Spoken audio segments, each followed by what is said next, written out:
David Keith Lynch, sí, su segundo nombre, que aquí no aparece, es el mismo que el de Chesterton. Se ha expresado muchas veces en entrevistas, cursos y conferencias con la elegancia y caballerosidad que lo caracteriza y con la serenidad propia de un seguidor, al igual que Clint Eastwood, de Mahesh Prasad Varma, es decir, aquel Maharishi Mahesh Yogi, a quien hicieron famoso los Beatles y a quien abandonaron después de que Mia Farrow hiciera con él lo mismo que con Woody Allen. He disfrutado especialmente de un encuentro de 2013 con los estudiantes del Taller de Artes Imaginarias de Madrid. Generalmente, cuando Lynch habla de sus películas, se niega a condicionar al espectador, dice que tal o cual cosa se le ocurrió en un sueño y que ya no se acuerda del sueño, luego se le olvidó, o que viene de un pasaje de la Biblia que leyó al azar y ya no se acuerda de cuál es, o viene a decir que cualquier interpretación que se quiera dar será correcta. Así que no tiene mucho sentido introducir a un autor que se persona con tanta facilidad con sus propias palabras y su arte. Se hace presente él mismo. Me gustaría simplemente hablar de los antecesores y sucesores de su obra, mostrando que no se trata de un ápax en la historia del cine, ni de una especie insular, sino que pertenece a su mejor tradición. Entre las primeras y más importantes influencias, Lynch contempla la de la ciudad de Filadelfia. Por un lado, es una ciudad de origen filosófico y filantrópico, creada por el cuáquero William Penn. Aunque David Lynch no vio en ella los amplios espacios luminosos y vacíos para la adoración silente de la sociedad de los amigos, elementos que, como hemos dicho, acabó tomando de la India, que al fin y al cabo es una fuente más antigua, por lo que tiene sentido que en sus exposiciones las citas upanishádicas precedan a las de Plotino. La Filadelfia que Lynch conoció y acabó amando era una ciudad industrial, como la que vemos en Berlín, Die Symphonie der Großstadt de Walter Ruttmann de 1927 y en Metrópolis de Fritz Lang del mismo año. La imagen de la máquina está muy presente en Cabeza Borradora. Sí, vamos a ir ilustrando por una vez que podemos. Está muy presente en Cabeza Borradora y en El Hombre Elefante. Lo estoy abriendo al revés. En El Hombre Elefante, de 1980, hay una maldición de la máquina, a partir de un accidente que no vemos, como sí se muestra, por ejemplo, en Ziemia Obiecana de Andrzej Wajda, aunque ahí no se trata de un accidente. Pero Lynch acabó necesitando las fábricas.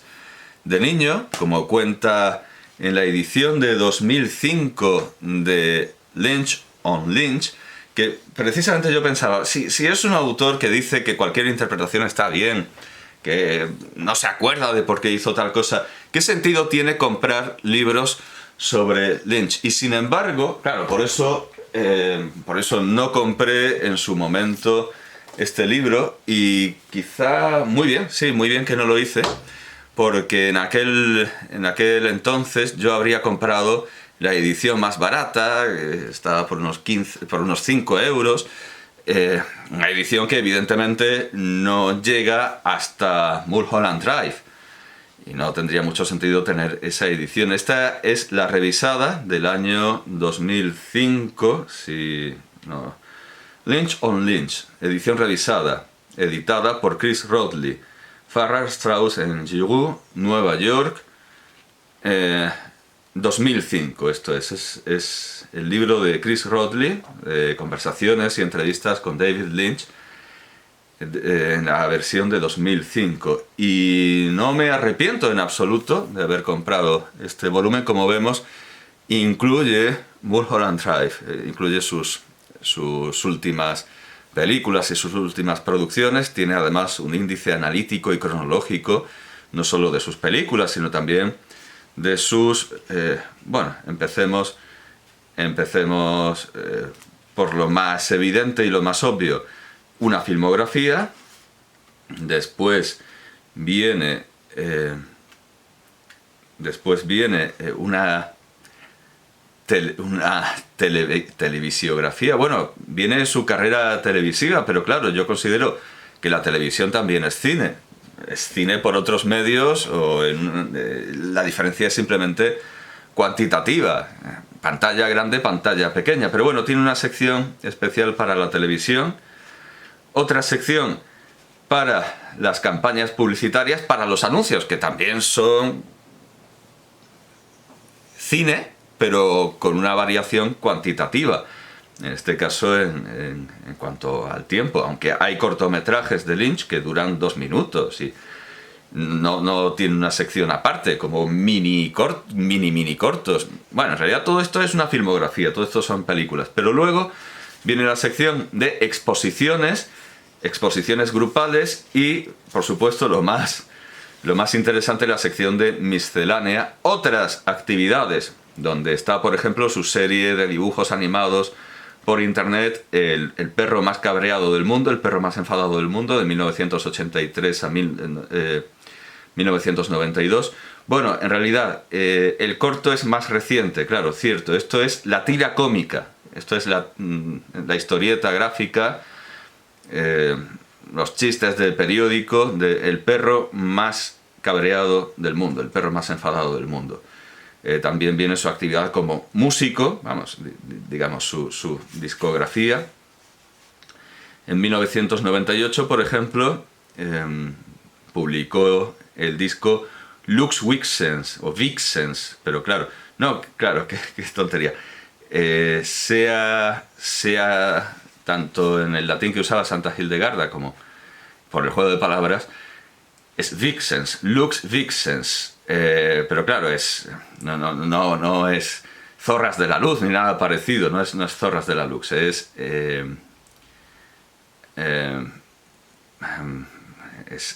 latín. La música de Hildegard von Bingen, de Santa Hildegarda de Bingen, Hildegarda Bingensis, una autora que desde luego, merece toda la atención del mundo, y desde luego Lynch se sentirá unido a ella por muchísimas razones.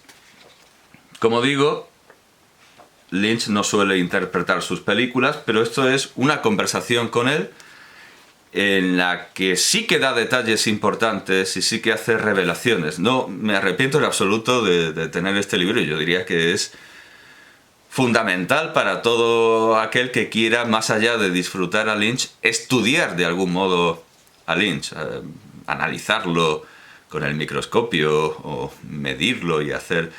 Pero también es un libro que se disfruta, es una serie de conversaciones amigables con David Lynch.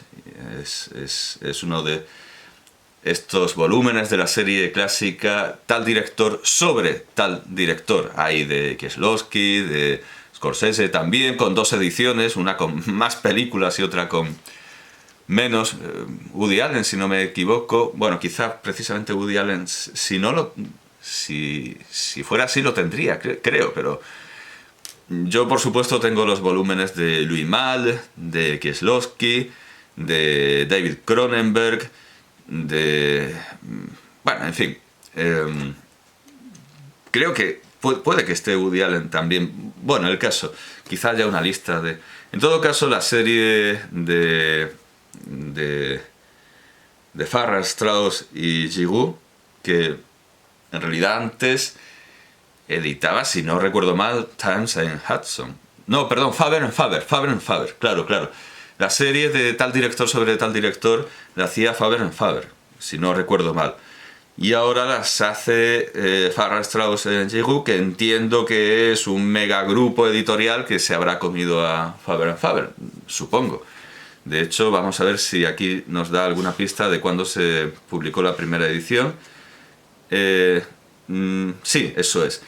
Originalmente se publicó en 1997, con lo cual evidentemente falta... Bueno, desde luego falta... Bueno, aquí también falta, por ejemplo, Imperio Interior, que es de 2006, pero bueno. Se publicó en 1997 por Faber and Faber. en el Reino Unido.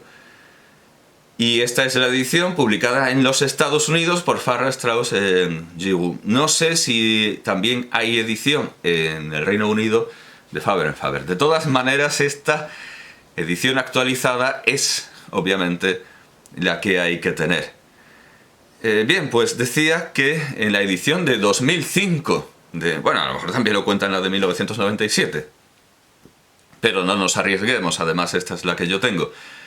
En la edición de 2005 de Lynch on Lynch, Lynch sobre Lynch, cuenta que logró ver, de niño digo, las hormigas bullendo en los jardines de la América más bucólica, por lo que no necesitó imitar un chien andaluz, un perro andaluz de Luis Buñuel de 1929, para La oreja cubierta de hormigas de terciopelo azul de 1986.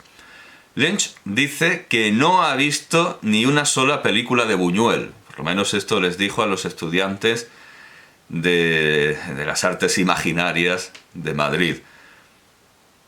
Ninguna película de Buñuel. Tampoco Fellini, una de las mayores influencias de Lynch, había visto ninguna cuando empezó a decir que lo admiraba, que admiraba a Buñuel, pero no por haber visto sus películas, sino por lo que sabía de él, por lo que lo había tratado. Este bullir de insectos coincide en el tiempo con el que vemos en Fenómena de Dario Argento, también de 1986, aunque ya los habíamos visto, estos insectos de Argento, en estado larvario, en su ejemplar Suspiria, de 1977. Y es el mismo bullir de insectos que volverá a aparecer en Prince of Darkness, El Príncipe de las Tinieblas, de John Carpenter, de 1987, del año siguiente a Fenómena y Terciopelo Azul. Pero cuando David Lynch, descontento con su escuela de pintura, quiso ir a Salzburgo para conocer a Oskar Kokoschka y estudiar con él, tuvo una relación parecida a la de Julio Camba, cuando fue a Suiza y se encontró con aquellos paisajes y acabó pensando que prefería los duros secarrales de Castilla. Y de manera equivalente, David Lynch vio que prefería o necesitaba su ciudad fabril. Aparte de la parodia de un anuncio de Anacin, la película doméstica Navegando con Bushnell Killer, de encuentro absurdo con el miedo, en el que un hombre se saca cosas de la bragueta, luego se queda azul como un pitufo y se desmaya. Su primer cortometraje, donde la influencia de la pintura expresionista es más que evidente, es la animación 6 hombres poniéndose enfermos 6 veces, de 1967, cuyas figuras recuerdan a las del pintor Francis Bacon, que influye enormemente en Lynch, él mismo lo reconoce, y también está presente en otras muchas producciones cinematográficas de los años 80 y de los años 90. Recordemos esa escena en la que el Joker salva un cuadro de Bacon, curiosamente inspirado en otro de Rembrandt, y el Joker no perdona a Rembrandt, maltrata a Rembrandt, pero salva a Bacon, a Francis Bacon, no el filósofo, sino el pintor. Me refiero al Joker en el Batman de Tim Burton, que obviamente recibe no solo influencia de Bacon, quizá menos, bastante, de David Lynch, del mundo de David Lynch. La repetición en esta película, 6 hombres poniéndose enfermos 6 veces, nos reenvía a Eat, comer más bien, de Andy Warhol de 1963. En, llamémoslo 16 milímetros de 1968, a falta de título mejor, también se le ha dado el de Experimentos Tempranos. Nos recibe una imagen abstracta en movimiento al estilo de las películas abstractas de Walter Ruttmann, que por su color rosado podría ser una rosa o una vagina. Vemos luego a lo que entiendo, a quien entiendo que es David Lynch, moviéndose como el montaje de un higrómetro, de estos que tienen un monje de cartón, con música de Krzysztof Penderecki, añadida a la versión en DVD de la colección Lime Green de 2008, que no es la que tengo esta colección de las películas de David Lynch, de todas las películas de David Lynch, con 5 horas de material extra. 5 horas de material extra. Lo he recibido ahora y estoy haciendo como la celebración, la recepción. Lo he recibido ahora, no las he visto, no las he podido probar, pero imagino que en las 5 horas de material extra, digo yo, que estará por lo menos algún corto, no serán todo entrevistas ni cosa parecida. He visto lo que he podido en internet, de manera legal y gratuita, he visto lo que he podido y lo he interpretado como he podido, a pesar de que en este volumen, en la filmografía final, se nos cuenta lo que pasa en cada corto, se nos hace un resumen, no siempre lo que pasa según lo que se ha podido averiguar por las propias palabras de Lynch, coincide con lo que yo veo o con lo que yo interpreto. Pero claro, prefiero decir lo que yo he visto y desde luego recomendar la explicación que se da en este libro, Lynch sobre Lynch. Porque al fin y al cabo Lynch estaría de acuerdo en que cada cual saque las conclusiones que quiera. No tengo, como digo, Lime Green, verde lima, de 2008. Tengo este azul eléctrico, este azul tan de los 90. Lime Green vino a ser como un tesoro para los coleccionistas de David Lynch. Me parece que solo salió en Estados Unidos, lo que quiere decir que en los reproductores en Europa no se vería, o sea que tampoco importa. Bueno, aquello se agotó. Y el caso es que en la versión de estos experimentos tempranos en la caja verde lima de 2008, al igual que Buñuel agregó música de Wagner a Un perro andaluz en la versión de 1960, Lynch le añade la música de Penderecki. Después, en estos experimentos, vemos quemarse un panel con ojetes que nos recuerda de alguna manera el Moloch de Metrópolis de Fritz Lang. Lo que viene después solo se me ocurriría hermanarlo con la obra de Jan Schwankmajer.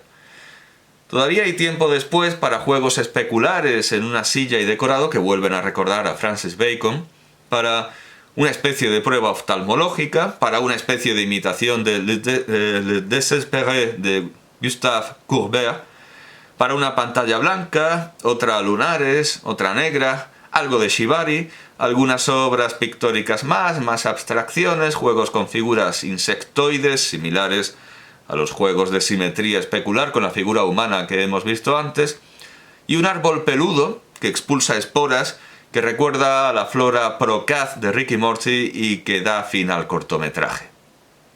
Supongo. El alfabeto, de 1968, se anticipa al disco de Divine, My First Album, de 1982, y a la serie Don't Hug Me, I'm Scared, No me abraces, estoy asustado, de Becky Sloan, Joe Pellin y Baker Terry, que comenzó en 2011, y como Divine y como No me abraces, estoy asustado, el alfabeto, pero mucho antes, en 1968, mucho antes incluso que la contracultura de Divine, aquí David Lynch se adelanta, se anticipa en convertir una rutina educativa sobre la que Jim Henson haría tantas variaciones en Sesame Street, que comenzó a emitirse en 1969. Se anticipó, se adelantó incluso a Barrio Sésamo o a Sesame Street de Jim Henson. Bueno, pues convierte esta rutina educativa en algo desconcertante y perturbador. No es que Jim Henson, no es que David Lynch esté reinterpretando, reelaborando o parodiando la obra de Jim Henson. es que en todo caso sería Jim Henson quien se inspiraría en David Lynch para Sesame Street. Un cortometraje de 1970 es aún más perturbador porque recuerda The Kiss de Edison de 1896, pero es la historia de un nieto y su abuela. A veces el metraje recuerda al Arrangement in Grey and Black No. 1 de Whistler de 1871 y a veces a Harold and Maude de Hal Ashby, que sin embargo es del año siguiente, 1971. Al igual que Johnny Got His Gun, Johnny cogió su fusil, de Dalton Trumbo, o Trumbo, aunque se basaba en su propia novela de 1939. Aquí, por una vez, a Lynch se le adelanta, claramente, se le adelanta Dalton Trumbo o Trumbo. Y su cortometraje La Amputada, el cortometraje de David Lynch, La Amputada, de 1977, tiene este notabilísimo precedente, que es Johnny cogió su fusil, Johnny got his gun. En 1977 logró también terminar Cabeza... Bueno, esto lo acabo de abrir, veo que hay un folleto que dice ¿quiere usted más? Pero se refiere a más películas de este estilo, pues la caja de Fellini, anda, hay una caja de Carpenter. Tomo nota. Bien, bueno. Bien, pero esto no tiene que ver, me sale con un material extra. El hombre elefante, Cabeza borradora, esto es, centrémonos, cabeza borradora, una película de David Lynch. Veo que Absurda, que es uno de sus cortos, se ha convertido en una productora que saca esta versión. El material extra de este disco son las historias de Cabeza borradora. Bueno, que nos sorprenda, no son cortometrajes, es material extra sobre esta película. Cabeza borradora la termina en 1977, pero le había llevado 5 años hacerla. La influencia más clara en esta obra es la de Franz Kafka.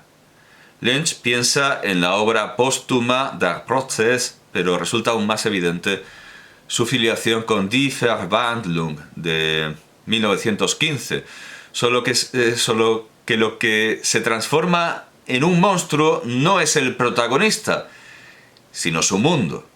Tras dejar preñada a su novia, como ocurre en Johnny Got His Gun, en Johnny cogió su fusil, donde el protagonista sí se convierte en un monstruo digno de ser exhibido en los circos, algo que prefigura también El hombre elefante, prefigura también a esta película. Las responsabilidades se hacen insoportables para el atolondrado joven que nos guía a través de sus pesadillas y sueños. Insoportable le resulta su progenie. No se ve. Insoportable, como digo, le resulta su progenie, cuya figura recuerda enormemente a los hombres perro de la también kafkiana Kirihito Sanka, Oda a Kirihito, que Osamu Tezuka publicó entre 1970 y 1971. El trabajo y la familia se presentan como pesadillas asfixiantes, mientras que dos mujeres se presentan como sueños y alivios. Una se nos presenta como imagen del deseo sexual sin compromisos y la otra como una figura materna que igualmente lo releva de sus responsabilidades y lo arrulla con música. Mientras las quizá en un momento algo cronenbergiano, mientras las vísceras, decía, de su hijo no deseado explotan como fuegos artificiales y caen como serpentinas. Al lado de Cabeza borradora, El hombre elefante, de 1980, nos resulta una película asombrosamente convencional, ya desde sus primeras escenas, con la aceptación de la, en verdad, inexistente similitud del personaje con un elefante, que se subraya con imágenes de estampidas de estos animales. También es enormemente británica, no solo por su orgullosa fidelidad a las fuentes textuales originales de The Elephant Man and Other Reminiscences de Frederick Treves de 1923, El hombre elefante y otras reminiscencias de Frederick Treves, y The Elephant Man, Studying Human Dignity, de Ashley Montagu, de 1971, sino por su estilo propio de la Hammer, la compañía fundada por Sir James Enrique Carreras, que por cierto no suena tan británico, pero sí, la fundó Sir James Enrique Carreras. La escena del baile del lumpen puede recordarnos, por ejemplo, Theatre of Blood, Teatro de Sangre, de Douglas Hickox, de 1973, aunque esta película viene de otras compañías, pero contiene el toque inconfundible de Vincent Price. Otras correspondencias evidentes con El hombre elefante se ven en M, de Fritz Lang, M, de Merde, de asesino, de Fritz Lang, de 1931, para el discurso del protagonista acosado, Freaks, de Todd Browning, de 1932, y L'Enfant Sauvage, de François Truffaut, de 1970. No me extenderé mucho sobre Dune.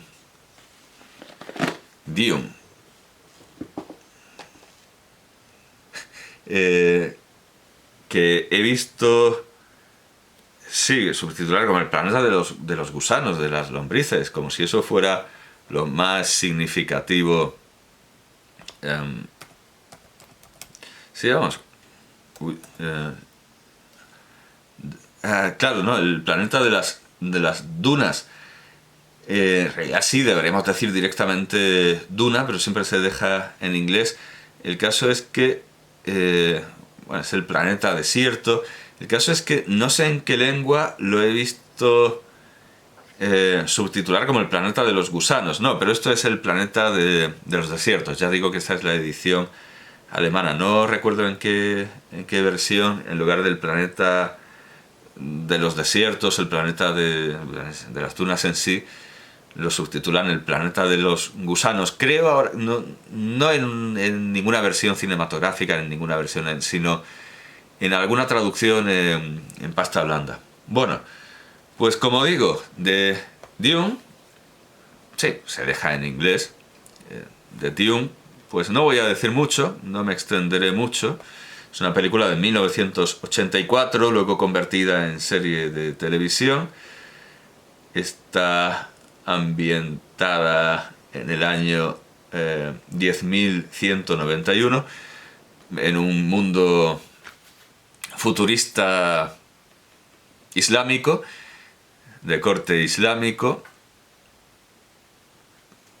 Viene a ser como el Tercer Reich de 1000 años de la noche de la esvástica de Bartekin. Evidentemente no se parece a la idea de Islam de, yo qué sé, del siglo VII o de... Como digo, no me voy a extender mucho, ya que Lynch no quedó contento con lo mucho que tuvo que cortar, aunque a mí me parece que, no sé, cortar el metraje que él pensaba ofrecer es sensato, es una propuesta sensata de Dino De Laurentiis. Esto dura 131 minutos. Bueno, dice Kirka, cerca de 131 minutos. Él quería que echáramos varios días viendo. Claro, eso daría para una serie de televisión. Hoy día, lo que pedía Lynch no era tan absurdo. Hoy día, HBO, Netflix o cualquier cadena de estas que quiere convertir una historia que se podría contar en una hora, en una serie de 40 horas, lo vería perfectamente normal. En este caso, era un adelantado a su tiempo. Lo que pasa es que entonces no existía ni internet, ni había habido una pandemia con un confinamiento. Bueno, en fin. Para mí las dos versiones están bien. Uno puede ver la resumida y luego la inexistente de muchísimas horas, que quizá alguna vez salga, quizá alguna vez se edite el montaje del director o el no montaje del director, todo lo que dejó hecho. El caso es que precisamente por estar descontento con lo mucho que tuvo que cortar, acabó firmando como Alan Smithy, ese nombre que inventó Don Siegel para no firmar él solo una película, Death of a Gunfighter, Muerte de un pistolero, de 1969, que consideraba también responsabilidad como mérito, porque en español responsabilidad siempre suena algo malo, como mérito y no como